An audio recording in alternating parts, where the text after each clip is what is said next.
I have many, many topics to discuss tonight. Is there any particular one that you would like to start with?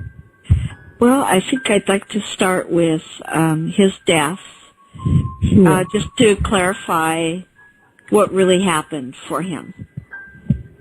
Because there's been lots of articles out about the possible piano wire. It actually was a rubber hose catheter that was wrapped twice around his neck and tied in a knot. And supposedly he just sat on the edge of his bed and died from a suicide. But he always said in his lectures and to me personally that if they ever said he committed suicide, you'll know he was murdered. And Right. certainly that's what happened. Absolutely. There's an interesting story that you and I have been talking for the last couple of days. I got in touch with you the other day, and it was just so awesome to be able to reach out to you and you'd agree to come on the show, because so many people out there, like myself, who are just, we believe everything that Phil has said. And the incident that you had told us about how he was discovered, and the initial report that was given, did you want to elaborate a little bit on what the initial report was given and how it came to be that the catheter tube was found? Yes, I was called late one night on the 17th of January in 1996, and I was told that he had died of a stroke and that he was, deceased and had been that way for almost a week. I made arrangements with a funeral director to take his body from Woodburn, Oregon, which is where he was living, to Portland, Oregon, where I was living. And later, the next day, I went to the funeral director and I said I wanted to see the body just to kind of make sure he didn't have a gunshot wound to the head or something, because his life had been threatened and he was talking about top government secrets. Well, the funeral director said he knew the coroner and he knew that the body would be okay, but he would check it for me. He didn't want me to have to look at it because it was decomposed a little bit there.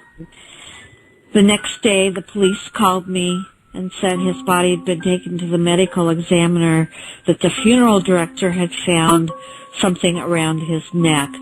The coroner had never gone to see him. Now, in Oregon, if you die at home, your body has to be examined by the coroner or his assistant, and that was never done.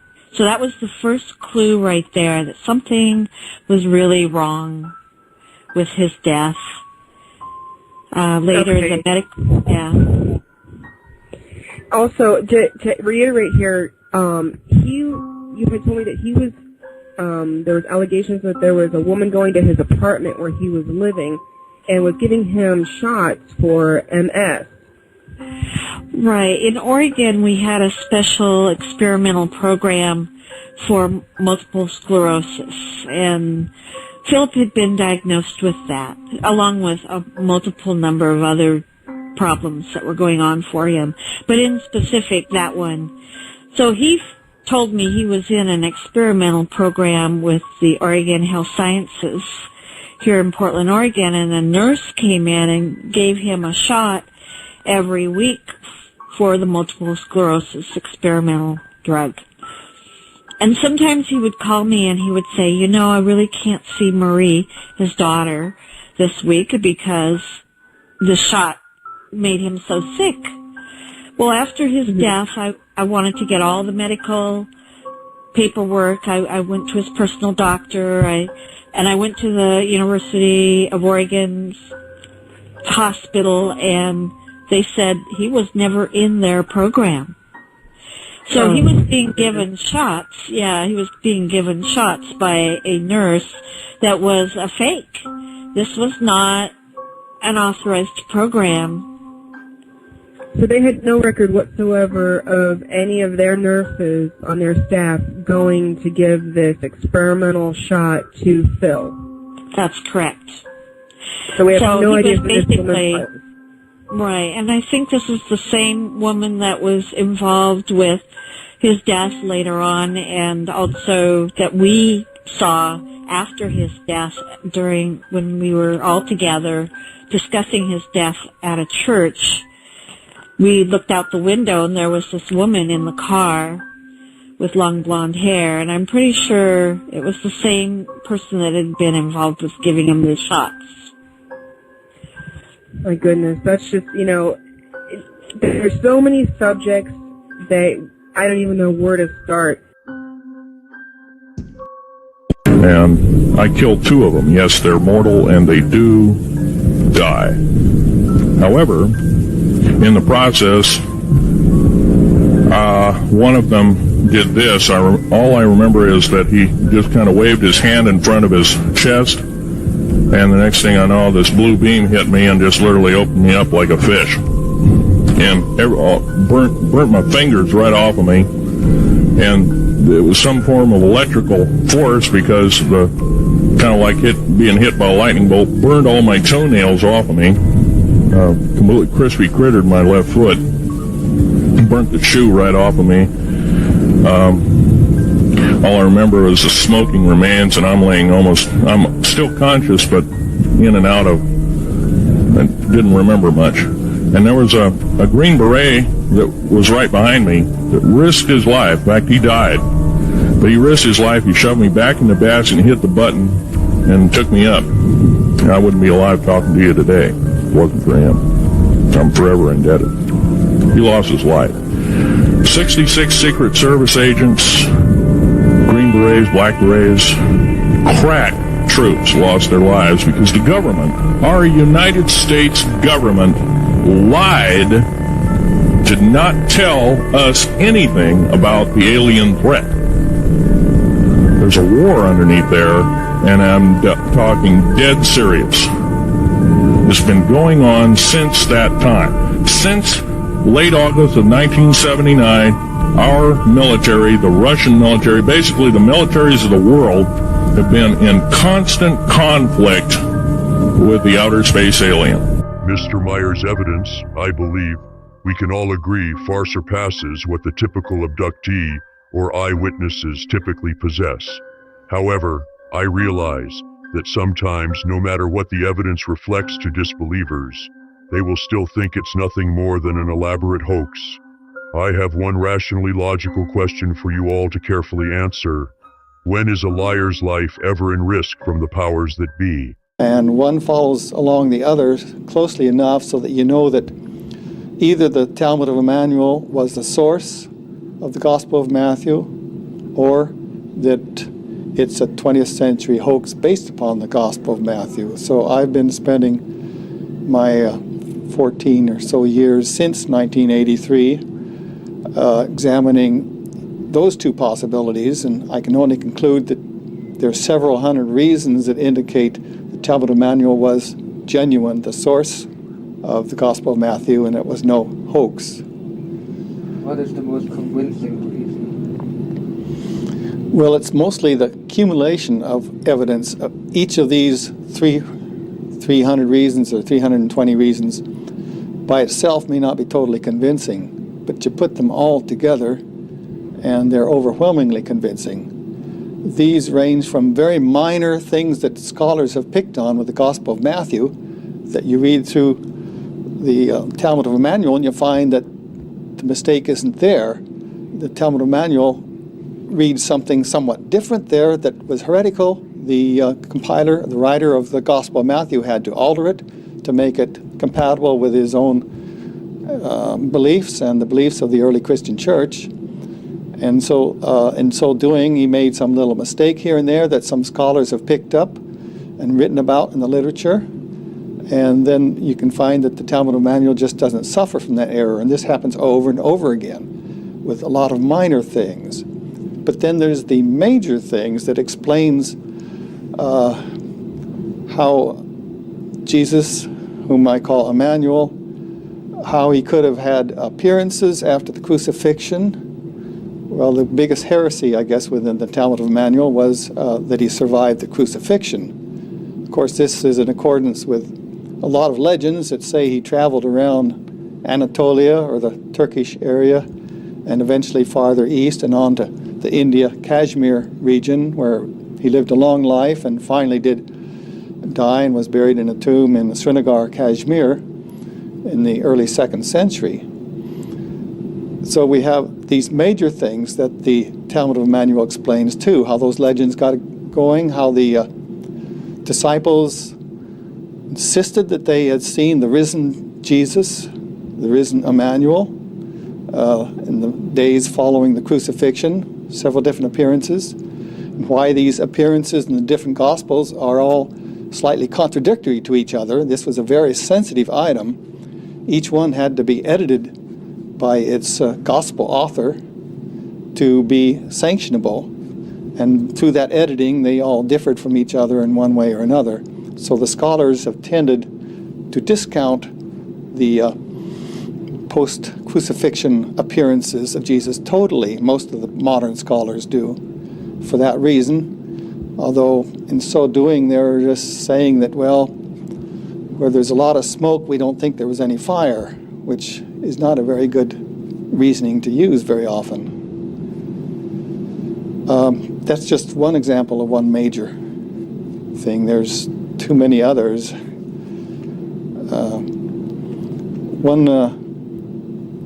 One major heresy, well, one series of heresies is that the teachings of Emmanuel, I would say, were altered and distorted because they were unacceptable about 85% of the time. And this is because he taught about spirituality, taught about the existence of the human spirit, its evolution over lifetime after lifetime, which meant he taught about reincarnation. He taught about eventually perfecting yourself in spirit, zillions of lifetimes into the future, becoming almost one with a true God, which he calls creation in the Talmud of Emmanuel. All that had to be edited out, leaving the writer of the Gospel of Matthew to substitute all kinds of stuff in its place, in particular talking about the kingdom of heaven or the kingdom of God, wherever the Talmud of Emmanuel would talk about the realm of the spirit, the realm of the human spirit. That alteration was pretty successful for him. There weren't too many complaints about that, but now and then it would lead him into trouble. Something didn't fit the text right, and he would go on with the text and then find that there's a contradiction, and the contradiction would be picked up. One of the contradictions that comes to my mind is early in Matthew, Jesus is quoted as saying that you shouldn't swear. You just should say yes, yes, or no, no. Just don't swear by anything. Then about 18 verses later in the Gospel of Matthew, he says, if you're going to swear, don't swear by the gold in the temple, but it's the temple that makes the gold sacred. And if you're going to swear by God, it's because God is the God of everything. In other words, he contradicts this earlier spot, and you can compare this with the Talmud of Emmanuel and find that the Talmud of Emmanuel was consistent throughout. This is what there's hundreds of examples of in the Talmud of Emmanuel, indicating that Emmanuel was a logical teacher. He had to teach spirituality in as logical a way as he could. This probably wasn't too easy to do.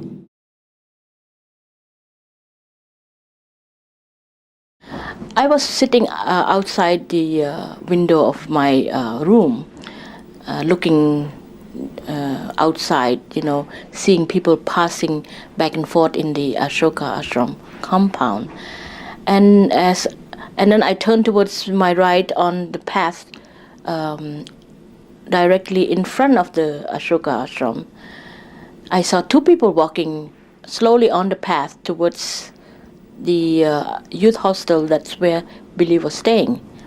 And the two person was Billy Meier, and on his side was this woman that later on I came to know that it was Asket from the Dal universe. This is the path where Billy walked from the main gate to here, and this is where I saw Billy, Meier, and Asket from the Dal universe came and walked here, and both of them slowly walked on this path towards the Ashoka Youth Hostel where he was living at that time. Yes, he was walking around in the Ashoka Mission. So I saw them walking. I think one time I saw them in front of the youth hostel and they were looking behind something. Do you remember in some occasion you saw something and both of you looked the right? I don't remember because I saw it from afar. I don't know what occasion, but that was why I took a close, or at least staring at her, because I kind of knew her. In front of this youth hostel, Billy, Meier and Askat used to stand here and talk, and in this corner here I used to see them, both of them standing and talking, and I was in that corner near the Bodhi tree over there, and standing behind that tree where the pond used to be underneath that, and looking thiswards, I saw both of them standing and talking, and at one point both of them together turned towards the main road. When I was about 8 or 9 years old, I had an experience, or a couple of experiences that were very interesting to me. I would have a very beautiful lady visiting me in my bedroom when my brother and I go to sleep. She would come and impart certain knowledge, certain learnings to me through a non-verbal communication. I could, describe it as something that was directly transferred to me without words. And this went on for a few nights, and I just took it as something very natural. Being a child, to my child's mind, it was very something that was natural and was wonderful. When I had my experience, it was not something, for me it was very natural. I have seen a lot of ships over the temple, or over the, we have a large area over the trees, near the well, on the doghouse. All these areas that I have seen the ships, sometimes it was very low. I could see a huge, it's almost like, one time I saw maybe half of this room size of the ship. And sometimes I see very small, further away. It was nothing strange. It was not something that caused me to run with excitement to ask some adults or my grandfather or my ayah or my governess what I see. It was a very natural phenomena for me. So when I had experiences with Asket, it was also not something very unusual or strange for me. It was almost, it's the most natural, but it's almost like a return to some known, familiar state. This is the main temple here, without the front covering of the ashram. We used to look up. Sometimes in the evening you can see the ship station right on top of your head. Sometimes the ship would be seen on this direction. There were lots of more trees from here to that area, but we could see it from usually at night or early in the evening when it was hardly any sunlight left. I have seen for a few times UFO over the Ashoka ashram. One time I saw just some kind of a disc looking, blitzing out in and out of the sky. It was early evening, so it was not quite dark yet, and the the disc look very, it's almost like a round, but it looks kind of dark against the sky. So and it was moving fast in and out of the clouds and changing position many times, and after a while it went away. This is one of the phenomena where hundreds of people saw this.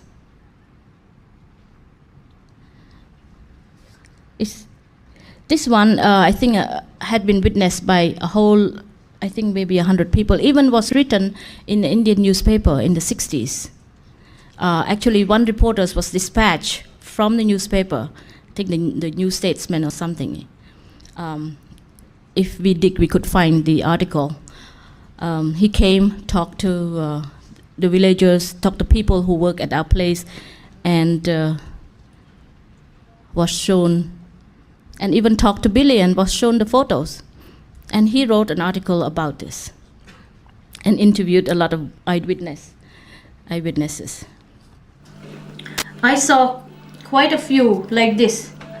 You know, in the summer when it gets hot, we sleep with the, remember charpai? Yeah. The bed, the string bed. Yes. Outside, and looking up always. Sometimes I see. Yeah. In the summer. Oh, this one. That's the same time as this one here. It's maybe a half a minute different. I see. As far as I could recall now, she looks very much like, of course, like one of us, but to me, she was not very big or very tall. Slim and long, dark hair, like dark brown hair, and kind of beautiful and delicate somehow.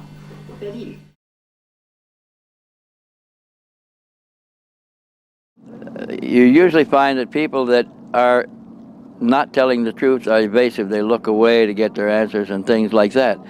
Mr. Meier looked me square in the eye and answered every question, looked right into my soul when he answered the question. He gave me simple answers and very direct answers.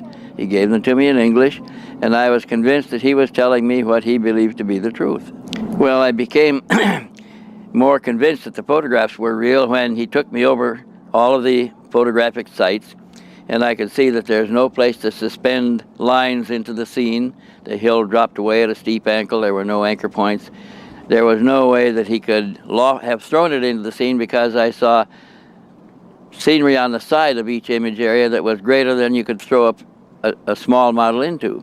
Also, it wasn't pushed up from the bottom, and I became convinced that there was no way I could figure out that anybody could get models into the scene. We found that the metal, which we tested in several metallurgical laboratories, not just one, we found that the metal was unique, that it had unique properties, that most metallurgists agreed that it could not have been made on this planet. The sounds were unique. We went to the biggest sound bank in the world, the Groton Naval Sound Research Laboratory, Groton, Connecticut, run by the Navy. It has all the sounds in the bank that you can get. They're computer controlled. When we put the UFO sounds into the bank, it couldn't find a match. The piece that we put in there was the sound recorded when the Mirage jet was making passes on the alien beam ship. And the computer matched the sound of the jet engine, gave us the model of the jet and the engine that was using. It gave us a police siren, a European police siren that was used in certain countries.